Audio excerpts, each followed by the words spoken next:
Kerch, Crimea. The looming bridge is the best show in town. Every 2 weeks, Nikolai Ench, a retired sailor, and his wife, Olga, scale the scrublands above Kerch in their white Toyota truck to marvel at the colossal engineering feat inching its way across the strait separating Crimea from the Russian mainland.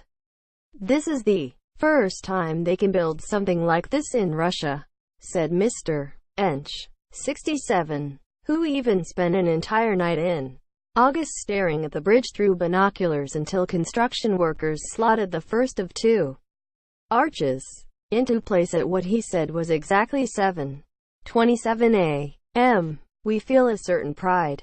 Expected to open to traffic in December 2018, the $7 billion bridge project is likely to come more freighted with symbolism than with actual vehicles.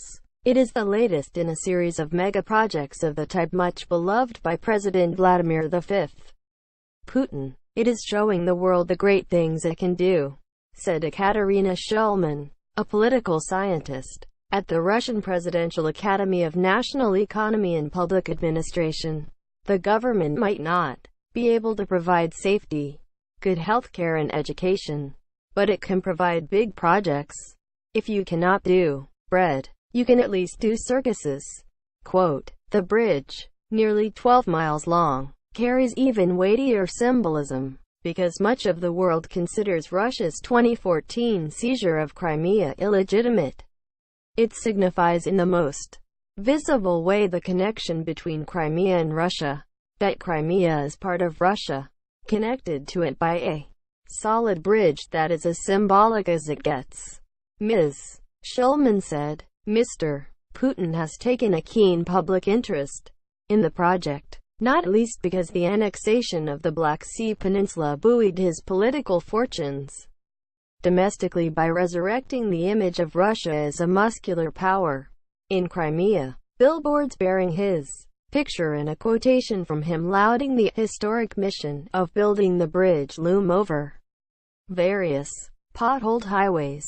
When the project was first announced, however, it seemed that no Russian company wanted to touch it. There were extraordinary engineering challenges, and anything involving Crimea carried the risk of international sanctions. Even more daunting, perhaps, the ultimate project supervisor, known to be a demanding boss, was laying out a rigorous construction schedule. "The bridge itself is difficult. The scale is huge and it is tough to meet the deadline," said Oleg Skvortsov, a bridge specialist who led a 50-member expert advisory council. "The deadline was set by the president, so nobody wanted to take the risk." Quote, "Into the breach stepped Arkady R. Rodenberg, a billionaire who has made a career of taking on Mr. Putin's pet projects, a judo partner with the president since their youth in St. Petersburg. Mr. Rodenberg was also conveniently already under Western sanctions over Crimea because of his status as a member of Mr. Putin's inner circle. There is some question whether Mr. Rodenberg volunteered or was pushed. The official version that he voiced himself is that no sacrifice is too great when serving the motherland. Plus the bridge would stand as his crowning construction achievement. "It seems that this is the last big project for me, and I am doing it not to make money," he told the Daily Commerçant in a 2015 interview.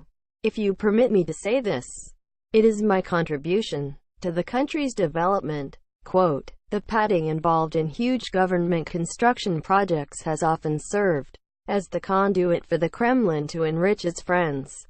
The most notorious recent example was the development of the Black Sea resort city of Sochi for the 2014 Winter Olympics, with costs mushrooming to $51 billion. The most expensive Olympics ever." Boris Nemtsov, a politician and anti-corruption crusader who was shot dead outside the Kremlin in 2015, had estimated that 15% of that Olympics budget went to the Rodenbergs.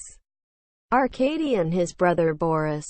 Arkady Rodenberg has long denied exploiting his friendship with the president for personal gain. By some reckoning, The Kerch Bridge would be exceptional if it did not end in the welter of embezzlement scandals that plague most megaprojects.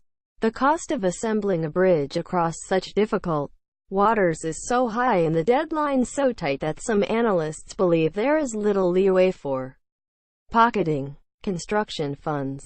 Spanning the Kerch Strait with a bridge has been proposed repeatedly for more than 100 years and even tried once before.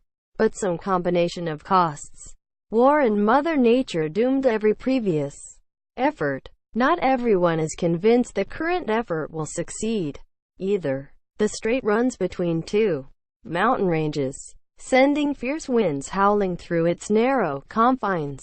The alluvial flow from various rivers has carpeted the seabed with 80 meters of fine silt. Ice flows crash through during the spring thaw.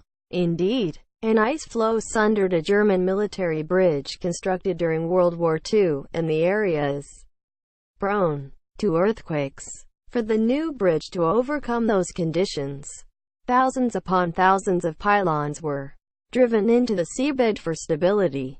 In addition, various parts were built using aerodynamics akin to an airplane wing, ensuring that the winds flow around the structure. All this discussion about geology, ice, wind, waves, it would have been relevant 50 years ago, said Mikhail Y. Blinken, the director of a Transportation Policy Institute at Moscow's Higher School of Economics. Now, it is just a question of cost. It just gets more expensive. That is all. Because there have been huge advancements in technology. Quote, on the other hand, he noted, it is an interesting project for Russia's engineering and construction industry, which rarely faces such complicated tasks.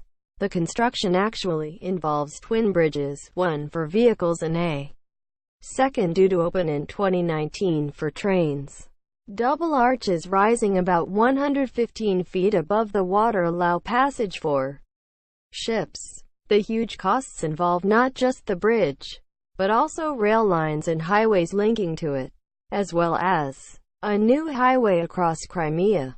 The bridge has sucked up a significant portion of the budget for road and bridge construction throughout Russia, experts said. Despite an official denial, the government plans to raise the gas tax in part to help pay for Crimea's development. The fact that some other bridges are not being built. What can I say? Said Mr. Skvortsov, the head of the advisory council. We are short on bridges and roads. We do not have enough money. So there is a system of priorities. Quote, Mr. Skvortsov confessed that he was once a skeptic, thinking like some others that a more modern, more efficient ferry service would be far cheaper and more practical. When finished, the bridge should be able to carry 40,000 vehicles and 94 trains a day. That is, more cars in one day than the 38,000 the ferry transported during the entire month of December 2016. Although 305,000 were transited that August, the peak tourist season, the Russian annexation of Crimea changed the calculations. However, Ukraine severed most transportation links, effectively isolating the peninsula. Kiev opposes the bridge. Some Crimeans consider the bridge the most tangible sign that Russia is improving their lot. For more than 20 years everything was just collapsing. And now finally something is being built, said Nadezhda Nesterenko, 39, a postal worker who also regularly monitors the construction.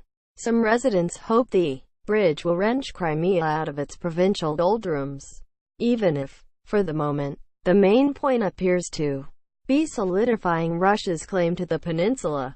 In ancient times, said Mr. Blinken, the transportation expert, there were two philosophies behind road building. The Romans, he noted, extended highways everywhere to buttress their claim to their vast empire.